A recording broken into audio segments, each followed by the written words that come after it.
soog a yegsi noonu sunu coordonnateur nag moom bu yegsee ñun ñëpp war a noppi ndax coordonnateur boo xamante ni bu ubbil ñëpp ay buntam la. coordonnateur bu am dégg-dégg coordonnateur bu am vision coordonnateur bu yaatu yàttale ñëpp Pastef Guédiawaye tey bu ñu demee ba mu toll fii mu toll ba ñëpp di ko waxtaane fu nekk c'est grâce à lui. Il abat chaque jour un travail incommensurable boo xamante ni c'est extraordinaire partout où tu vas mi ngi relever les couleurs de Pastef particulièrement de Pastef Guédiawaye. Merci monsieur le coordonnateur. ma dellusiwaat encore ci sunu jeunesse bi nga xamante ni tey moo ñu fi dajale ñun ñi ñëpp jeunesse bi nag dama leen di fàttali ne combat bi seen combat la bu ngeen teeloonul jóg ñun yaakaar naa ne dañuy taxaw ci ginnaaw rek di leen épauler mais il n'est jamais trop tard pour dugg ci biir combat bi. alhamdulilah rabbil alamina bi ma waxee ne jeunesse bi nga xamante ni dafa làmboo ay valeurs jeunesse bi nga xamante ni dafa conscient que dara mënu fi jëlee li nga xamante ni moo fi nekk ci mal gouvernance dara mënu fi jëlee li nga xamante ni ci gouvernance bu bon lu dul le projet Ousmane Sonko di xeex injustice di xeex mal gouvernance pour un lendemain meilleur. duma féliciter Pastef Wakhinane Nimzatt ndaxte dama jàpp ne ñoom seen bopp liggéey bu ñu nekk di liggéeyuñ ko pour wut ci félicitation mais dañ koy liggéey parce que dañ ko gëm kon nit nag buy def lenn ndax gëm-gëm wuttu ci sax gàcce ngalaama yenn saa yi boo ko ne gàcce ngalaama sax bu yàggee nga soof ko kon jàpp naa ne jaruma leen ci naan gàcce ngalaama félicitation ndaxte xam nañu nu mu demee woon démb ak barki démb metti woon na trop waaye ñu nekk ci Wakhinane Nimzatt yépp jàpp tëw a bàyyi ba ñu egg fii tey ñu egg macha allah di ci sant yàlla bu baax nag waaye di ci gërëm militants yi du ma féliciter Wakhinane Nimzatt de waaye damay gërëm militants waa Pastef Wakhinane Nimzatt ci seen taxawaay ndaw mag góor jigéen. ginnaaw loolu nag JPS ndaxte keroog am na ku fi toog maa ngi wax ak moom téléphone ma ne ko JPS Guédiawaye da ngeen a def loo xam ne xamoo leen ko sax ndaxte bëri na ay JPS yu nekk ci Sénégal ci département yi waaye keroog bu ngeen ñëwee def ni ngeen def processus bi defee ko ni ngeen ko defee ba yàlla def ba ñu installé JPS Guédiawaye ni ñu ko installé dans la transparence la courtoisie la démocratie terewul ñëpp jàpp def liggéey bi seen liggéeyum bopp mënoo leen comprendre ñaata appel nan ngeen ma sagale man en tant que coordonnateur départemental de Pastef Guédiawaye lu tax ma ne mënoo leen comprendre ni ngeen ma sagale mënuma leen wax ñaata appel que j'ai reçu du niveau national pour ma laaj ma nan la ñu def ba teg lii yëpp ba mu egg fii mu egg wax jubul coow amul tout s'est fait dans la transparence et la fraternité mu ci lu am solo mu egg fu mu egg te lépp jaar yoon. Y a des gens au niveau central du parti qui m'ont demandé les modèles maanaam nan ngeen ko tegee parce que dañ ko bëgg a jël pour mu nekk modèle waxuma leen JPS rek mais lépp luy mouvement ci Pastef ci Sénégal buñ koy installé ñu mun a inspiré wu ci Guédiawaye ci lu ñu def donc yéen JPS kon bu ñu eggee foofu mun naa wax ne JPS Guédiawaye moo ñu ko parce que amaana ay yàlla daf ñu sas laa koy jàppee ñu jiite Pastef Guédiawaye waaye jàpp naa ne lu ñu munta am résultat bu ñu munta am wala fu ñu munta egg rek du ñun suñu personnalité bopp moo ñu ko may waaye suñu xarañte bopp mais c'est tous ceux qui sont avec nous et qui travaillent avec nous qui nous permettent d'avoir ces résultats firnde li mooy lan JPS Guédiawaye installé nañ ko du début à la fin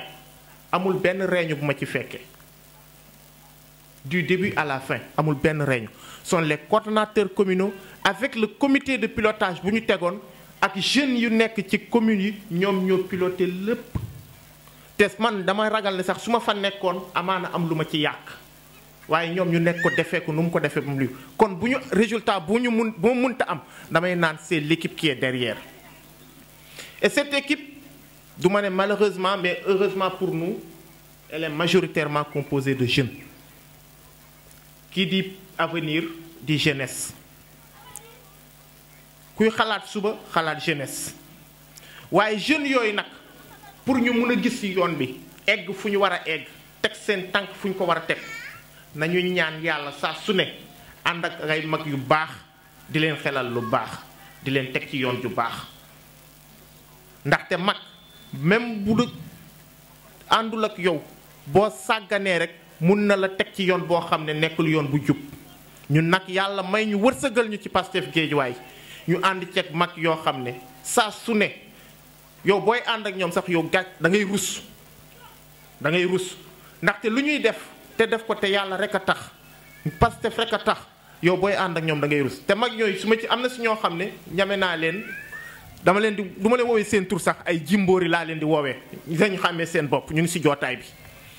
waaye am na ci sama kenn damay ñaan assistance bi surtout comme on est en train de parler de JPS je demande sol am na la direction exécutive am na aussi les mouvements léegi si ñett dafa am lu ñuy wax cellule donc nit ki mën nga nekk militant nga bokk si wenn cellule mën nga nekk militant donc booy monter cellule il faut que d'abord nga jéem a aviser moom mooy sa coordonnateur bu nekk sa commune boo ko aviser mooy descendre sur le terrain ñëw fekk leen foofu noonu monter leen cellule donc cellule yi bu yàgg ba dañoo wax naan day am 25 personnes ñoom même bloc carte yi carte membre yi 50 carte lay doon donc ma yaakaar ne booy monter cellule peut-être boo nekkee 50 tamit moom mooy gën nga xam ni parti bi naka lay fonctionner maintenant cellule moom mooy structure de base bu gën a suufee la boo xasee ba monter cellule vraiment responsable nga la loolu aussi il faut que mu leer beneen situation bu ñu wax ci affaire les structures de base moom mooy la section par exemple fii nii yaa Mamadou Sey boo demee Sam Notaire am na Seck Modou Gueye nga am nañ ay section maintenant section foofu aussi dafa am bureau bi comme am coordonnateur am vice coordonnateur am secrétaire général et cetera te loolu dafa am solo maintenant après section am na lu ñuy wax la coordination départementale donc fii nii suñu coordonnateur moom moo fi nekk moom mooy coordonnateur départemental foofu aussi dafa structuré wu am na aussi président kii coordonnateur am na secrétaire général am na vice coordonnateur et cetera loolu aussi dafay wax la directoire lan moo ko tax a jóg mooy parfois dañuy bëgg a def benn activité fii Alpha mën na contacter coordonnateur bu nekk Rufisque contacter aussi coordonnateur bu nekk Pikine et cetera ñu waxtaan kiy jógee Parcelles kiy jóge si yenn kii département yi ñëw daje pour ñu mën def benn activité bu am envergure régionale donc loolu buy am dafa am communication boo xamante ne parfois dafay jóge si cellule bi mu yéeg dem ba si kaw am yenn communication boo dafay jóge si kaw mu wax structure yu ma tudd nii moom mooy la cellule la section la coordination ak aussi la directoire donc yooyu noonu ce sont des structures de base suñ jógee foofu am na lu ñuy wax la direction exécutive maintenant la direction exécutive dafa am lu ñuy wax le congrès c'est-à-dire que loolu mu ngi ci kaw la parti boo gis dafa am cat ba bu ñu ñëwee cat ba foofu le congrès ñoom dañuy ñëw ñoom ñoo tabb sax le président Ousmane Sonko après am na lu ñuy wax aussi moom dafay am ay ministre après ministre am na ay député te ku nekk am na rôle bu muy jouer parti aussi presque c'est la même chose bien vrai que nekk guñu au président nekk guñu au pouvoir mais mu ne parti bi parti mer ngemb la dañ dafa jaxasoo et cetera fekk parti bi demeewul noonu te dafa am Birame Souleye Diop dafa am benn journaliste invité ko taal dëkk bi mu ne ko ñun duñu taal dëkk bi ñun xel yi ci boppam la ñuy taal donc il faut que communication xam-xamoo fooy teg sa tànk di kii rek mais war nga au moins maîtriser xam lan ngay def lan la parce que bu ku nekk bu xamee lan lay def rek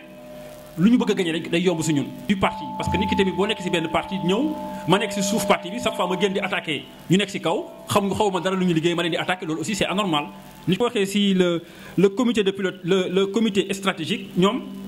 benn comité la bi nga xamante ne ñoom c'est comme des renseignements généraux di xam ay informations ba pare teg ay stratégie yooyu dañuy teg moom mooy wàcc nag nit ñi mën ko jëfee léegi am nañu beneen comité bu am bu ñuy wax le comité de pilotage mooy COPIL yooyu aussi si instance exécutive du parti la bokk fa nekk ñu dul bu COS waxee comité stratégique bu ñu waxee ñoom dañ koy ñëw ñu wàcce ko exécuter ko ba pare ñu wàcce ko encore mu gën a wàcc aussi si au niveau si région yi voilà loolu moom mooy parti bi nu mu organisé woo am na aussi lu ñuy wax les mouvements mouvement boo seetloo waa PDS am nañ seen mouvement waa APR am nañ seen mouvement mais ñun aussi am nañ ci mouvement mais mouvement la bi nga xam ne aussi bu structuré la si mouvement yi am nañ laa moo organisé nii mais aussi JPS dafa am JPS au niveau national parce que boo xoolee si 45 maanaam si 45 def yii sont très structurés yeneen yi ñu ngi en cours de structuration ñu ngi leen di préparé di leen jëm a structuré te foofu lañ jëm dañu bëgg a structuré parti bi fépp si Sénégal bi nga xam donc am na la jeunesse patriotique du Sénégal si jeunesse patriotique du Sénégal am na benn bureau bu fa nekk bu ñuy wax benn mooy bureau exécutif national ñoom it c'est la même chose coordonnateur départemental yu fi nekk aussi ñu jéem ko wàcce suuf wàcce ko aussi encore si coordonnateur communaux yi ñu wàcce ko mu dem ba si biir kaw di wàcc ci suuf loolu aussi dafa am solo. am na aussi lu ñuy wax mouvement national des femmes sànq rek madame Sarr mu ngi doon toog fii aussi suñu ginnaaw fii aussi am na yenn femmes yoo xam ne aussi ñoom it fa lañ bokk ñoom aussi je pense que y a Maymouna Dieye moom mooy diriger mouvement boobu noonu ñoom it ay femmes sëy léegi maa ngi waxtaan ak sëy léegi ne ko bu ñuy juglu bu ñu maa ngi dinañ def tout pour installer mouvement jigéenu Pastef bu Wakhinane Nimzatt voilà loolu aussi ñu ngi koy waajal mu am aussi mu Bassirou Diomaye Faye foofu la nekk donc te si biir cadre yi aussi même Alpha mi le coordonnateur moom il fait partie des mouvements du cadre te santé la ñuy liggéey ñii si wàllu daay bi nga xam ne moom moo ñu dalal tey waaw ci yooyu tamit am na cité Sénélec ak cité Air Afrique donc quartier yi nga xam ne ñoom laa njëkk a lim mun nañu wax ne c'est des quartiers Wakhinane ñoom ñoo fi njëkk puisque Wakhinane Nimzatt population bu ñu déguerpir bu jógee Dakar moo ko fondé c'était en 1972 ñu ngi estimer population bi à plus de presque mën naa wax ne ñoo ngi ci plus de 100 000 habitants. commune la boo xam ne yaatu na tuuti par rapport ak la population AND sax projection bi nga xam ne ñu ngi def projection 2021 bii nii que ne les habitants de Wakhinane Nimzatt vont tourner autour de 112 634 000 habitants avec une masculinité bi 49% la cela veut dire que bu ñu jëlee góor ñi ak jigéen ñi les hommes représentent 49% et les femmes 51%, ce qui est vraiment relativement très jeune avec 68% de jeunes. Donc loolu lu am solo la ngeen war cee liggéey. Par rapport à la carte électorale maintenant on a 8 centres de vote yoo xam ne ñoo nekk ci Wakhinane Nimzatt ñu am ci nag ñaar yoo xam ne ay centres de 18 bureaux de vote avec 10 700 électeurs ci élection yi passé bi ci topp Xaalima Jaxate boobu am na 19 bureaux de vote avec 10 690 électeurs ci élection yi passé et commune d'arrondissement bi conseils municipaux population bi comme que yokku na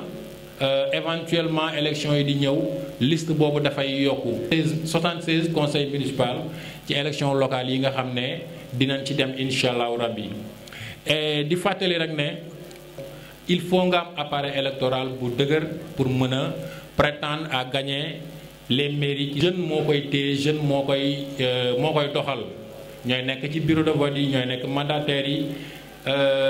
ñoom daal ñooy ne liggéey de proximité la comme ni ma ko waxee et commune bi yaatu na yaatuwul war nañ fexe ba quartier bu nekk ci zone yi donc ñu fexe ba mailler zone bi de façon à que dans chaque zone ou bien dans chaque quartier bu ñu ko mënul parce que fépp foo xam ne quartier la nit nekk fa taxawal fa Pastef di fa waxoo Pastef di sensibiliser nit ñi tamit ci ne loolu la parti bi bëgg pour population bi et dina am solo trop ci élection yi nga xam ne ñu ngi ciy jëm bëggoon naa nag mu gën a yaatu mais ko comme ça def présentation bu gën a gudd nit ñi poser ay questions bu fekkee am na lu ñu ci war a leeral ñu leeral ko mais comme que guddi na ñu yemale ko foofu merci. Pour la réussite de cette journée d'intégration, nous tenons aussi à remercier vivement la coordination provisoire à travers son coordonnateur Alpha Ba et à sa vice-coordonnatrice Bamba Bodian, les cadres de Guédiawaye à travers son responsable Moudi Gadiaga, le coordonnateur national de la JPS Ibrahima Thiam, le coordonnateur de la JPS Italie Pape Thierno Lo, à notre parrain Abdoulaye Fall, à la Monji à travers ses responsables Khadija Mayekor, Fatou Sarr Madamba, à Sonia, à Tima, à Aïcha Sani et à toute l'équipe de la Monji, à tous les responsables de la commune de Wakhinane Nimzatt à travers son coordonnateur Mamadou Sey, à tous les responsables de la commune de Golf Sud à travers son coordonnateur. boo xam ne ñëpp a si jàpp am na ñoo xam ne vraiment ñu si mel ne ay Soumaré ñu yëpp kon bu ñu def lu ñu remercier ñëpp madame, mademoiselle, monsieur et chers invités. Comme le dit l'adage, à tout seigneur, tout honneur pour avoir mis à notre demande ce local à notre disposition pour la réussite de cette journée d'intégration. Nous tenons aussi à remercier vivement la coordinatrice Rama Bodian, les cadres de Guédiawaye à travers son responsable Modi Gadiaga, le coordonnateur national de la JPS, à notre parrain Abdullah Fall, à la Mongib à travers ses responsables Khadija Mayekor, Fatou Sarr, Madame Bala Mongib, à tous les responsables de la commune de Wakhinane Nimzatt à travers son coordonnateur Mamadou Sey, à tous les coordonnateurs Papis Bodian, à tous les responsables de la commune de Sam Notaire à travers son coordonnateur Sek Moudou, à travers son coordonnateur Mata Gassama,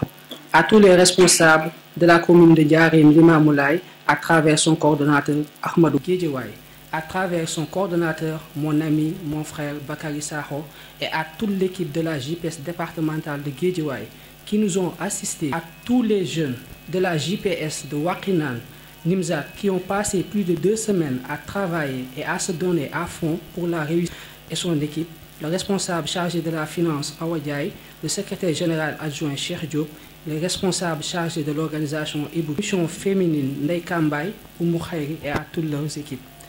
À l'ensemble des personnes qui sont ici présentes, tels que les nouveaux adhérents, les sympathisants, mais qui ont eu des contraintes de temps. À toutes les personnes qui, de près ou de loin, nous ont accompagnés pour la réponse. Nous avons témoigné wax ci Ousmane Sonko wax ci projet Pastef parce que ba ñuy wax nekk loo xam dañ kaa préparé. ñoo wax ak seen xol ñoo wax li nga xamante ni ñoom mooy seen vision li nga xamante ni mooy Sénégal fii muy changé ëllëg kon donc projet bi moo nekk nii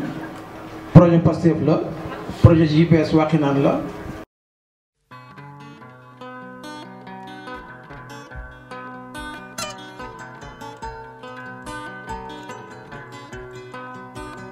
Ndobi no bagana now.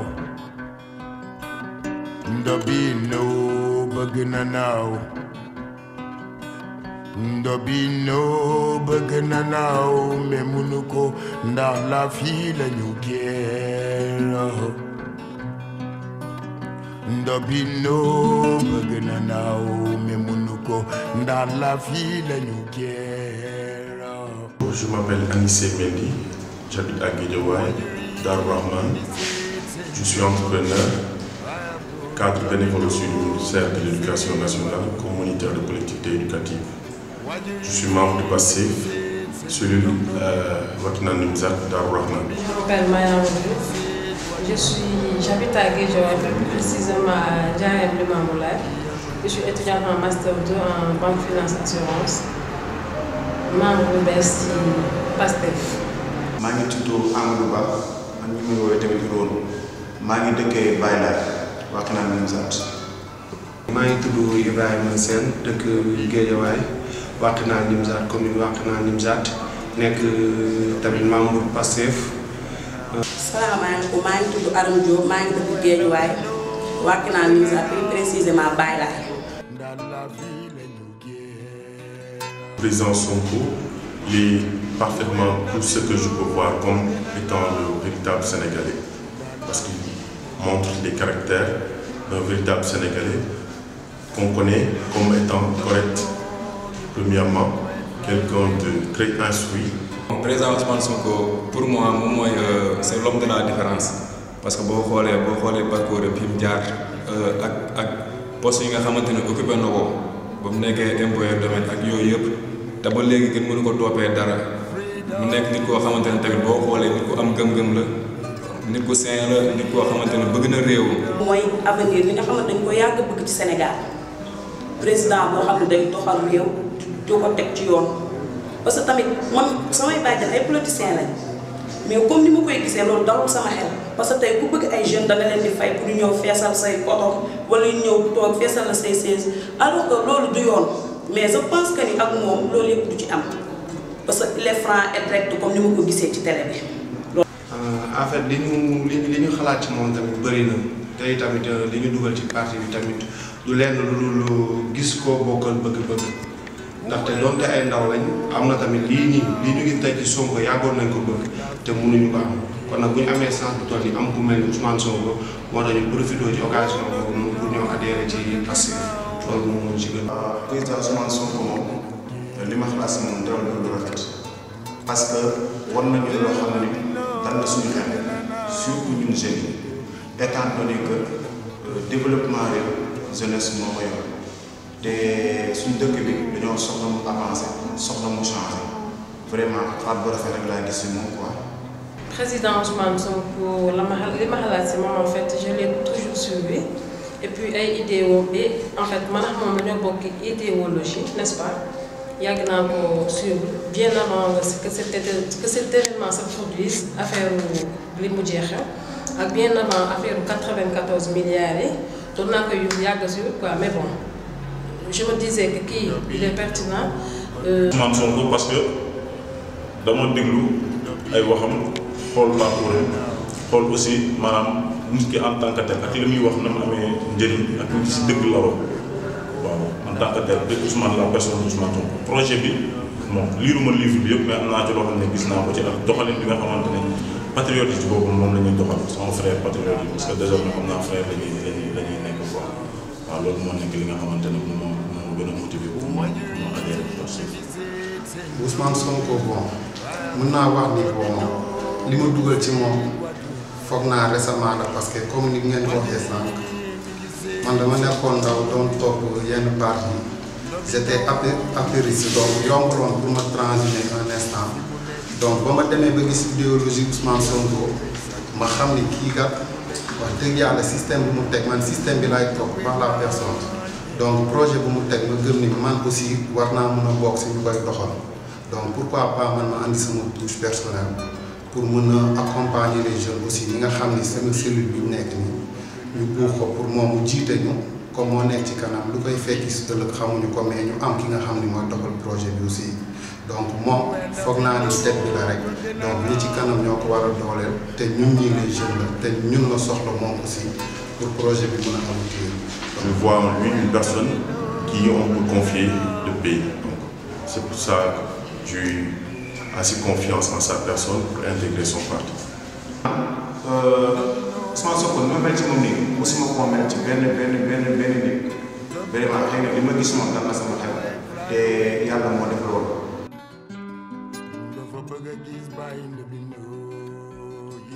Pastef, c'est tout simplement pour moi ce dont le Sénégal avait besoin actuellement.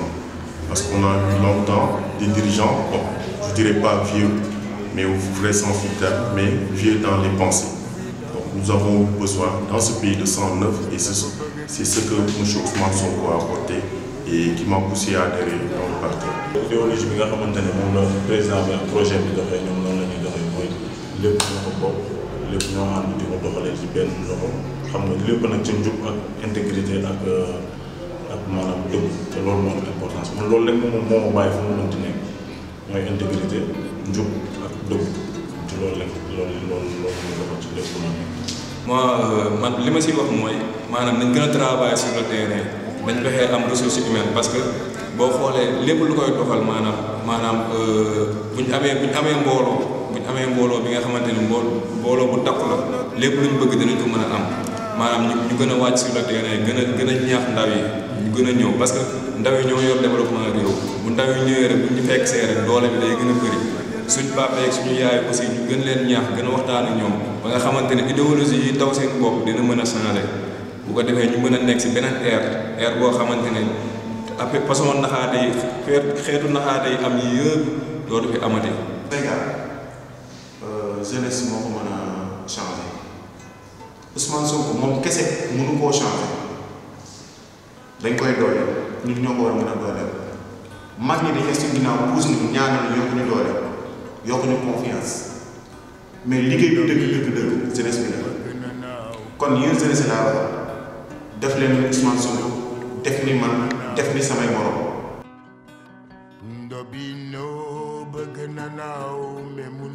aw ma woon fan laa mën a dem pour mun a am carte membre Pastef donc par un de mes amis ci laa ñëwee intégré Pastef bi waaw sama adhésion ci parti bi nag foog naa ni bon méttiwul yenn métti parce que comme ni ma la ko waxee ci benn ami laa jaar mu dugal ma ci groupe JPS donc à travers si loolu noonu tey jii dama ñëwoon prouvé si rek donc boobu ñëwee fekk fi nii ma ne donc pourquoi pas man tamit ma sànni samay moom. peut-être xawoon na métti mais méttiwul parce que man damaa wër laaj damaa mujjee di woote téléphone tax di laaj man fan laa war a mën a bokkee Pastef ba ci après lañ ma ne am na benn cellule bu nekk gàddaay mais dafa nekk xaw ma leen nekk ne am na ñoo xam ne sama dëkkandoo lañ mais xaw ma woon ne sax ba xam ñoom ñu ngi ci géew Pastef après jour ci laa gisanteeg sama benn kii mooy président JPS sama ancien xaw ma la promotionnaire voilà Mohamed Ba léegi si laa ko seen gasafee rek ci koor yi ñu jënd ñu expliqué affaire yooyu doon may wax ma ne ko man pourtant depuis boobu ba tey maa ngi fu may adhéré ak Pastef mais aw ma woon ñu jotante waxante affaire yooyu noonu te ma dugal ci groupe JPS bi nag xool li ñuy wax intéressant mu ne pourquoi pas moom bokk quoi te à travers moom ci laa nekkee ci JPS bu daaw ban bi pare pour ànd ak waa Pastef lépp lu mu bañ. benn xarit ma waxtaan ak moom ñuy waxtaan ci affaire Sonko mu ne ma et pourtant am na benn cellule bu ñuy monté pourquoi pas doo ñëw bokk ci ma ne ko koy ça fait l'occasion puis képp kuy jeune rek pour man war nga mun a bokk ci parti Pastef bokk ci cellule bi parce que tamit ñun ñoo moom Sénégal comme li may wax rek ñun ñëpp nañ ñëw adhéré ci parce que mooy suñu avantage keneen ku ñu àndal tamit suñu pertement nañ ñëw ànd ak moom. adhésion Pastef yomb na ci man ak sama morom yu bëri parce que man yàgg naa bëgg adhéré Pastef pour wane sama engagement si dëkk bi am sama benn xarit bu tudd Oumou Khayri Thioub yàgg na dégg may wax si affaire Pastef ak affaire Ousmane Sonko d'après ses discours ak vu son engagement ma ne kii il est le gars pourquoi pas woo ko ne man bëgg naa adhéré mu dimbali ma si dama boole bu tudd Mouhamed moo tamit ku baax ku yëpp waaw man laa def adhéré ci parti Pastef bi te dañoo bëggoon sax taxawal benn mouvement. laaj ñu question bu am solo ndaxte comme ñun yàgg nañ ko bëgg mais problème boobu noonu dañ ko doon am te tamit bëri na suñu morom yoo xam ne ñu gis ne problème boobu noonu lañ am loolu moom moo tax keroog bi ñu gisee cuun moom moo ñu boole ak kii Ahmed bi ma gisantee ak moom tamit ñu toog waxtaan tamit li ma njëkk a waxtaan ak moom mooy loolu noonu nan la ñuy def ba ku bëgg a adhéré ci parti bi bàyyi laay mu mun a yomb ndaxte dañ fay gis suñu yeneen morom yoo xam dañuy am ambition comme ñun bëgg mais pour ñu adhéré ci parti bi doonu woon yomb ndaxte tamit bureau yi xawoon na jafe ak carte membre yi tamit pour nga xam foo koy jëndee sax problème la mun nañ ne biñ ñëwee ñun di njëkk a doon suñu combat ci biir Pastef moom mooy loolu noonu nan la ñuy def boobu képp ku bëgg a adhéré ci membre ci nekk membre Pastef nu ñuy def boobu yomb loolu noonu bokk na ci li gën a nekk suñu liggéey ñun nii pour l'instant bu weesoo tamit bokk ak Ousmane Sonko bëgg-bëgg te tamit dañu wax ne ñi bokk teen rek ñooy laxasoo baat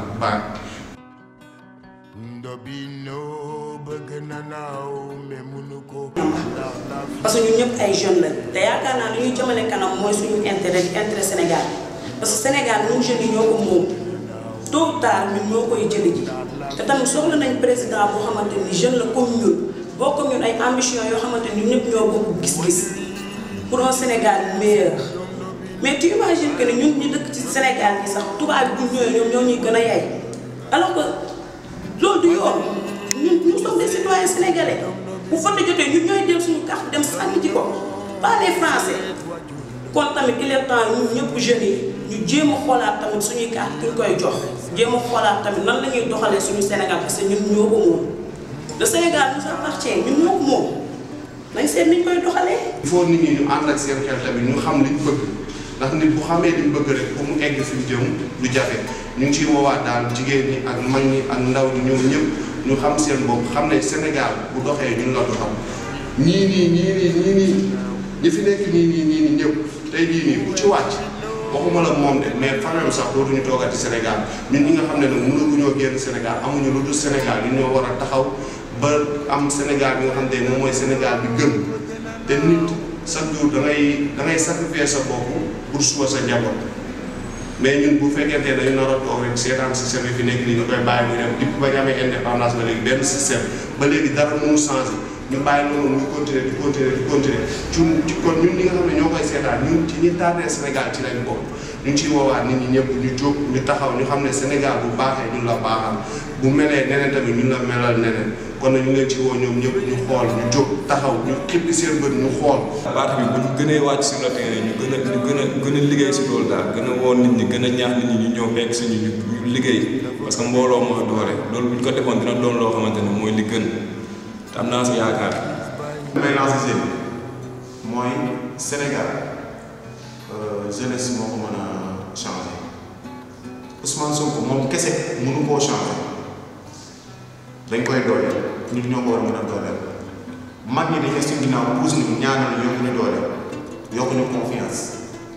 mais liggéey bi dëgg jeunesse bi la. bu baax moom ne avec JPS moom xam nga incha allah le projet Pastef ak Ousmane Sonko bon samay attente yi may xaar dinaa ko gis parce que vraiment am naa ci yaakaar quoi maa leen di remercier les mêmes points de vue, les mêmes points, les mêmes souhaits aussi pour mon pays. Parce que entendre le projet d'Ousmane Sonko,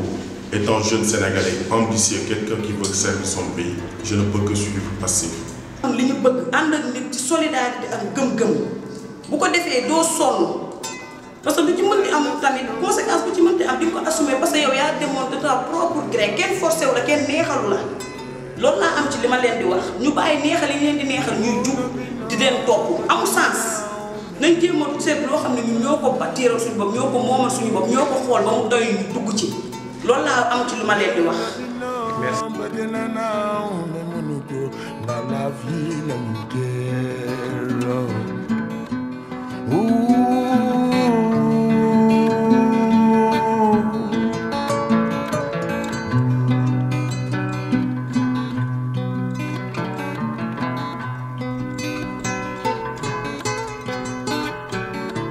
Ousmane Sonko nekk na nit koo xamante ne jig nañu jigagul nañu te dara xewagul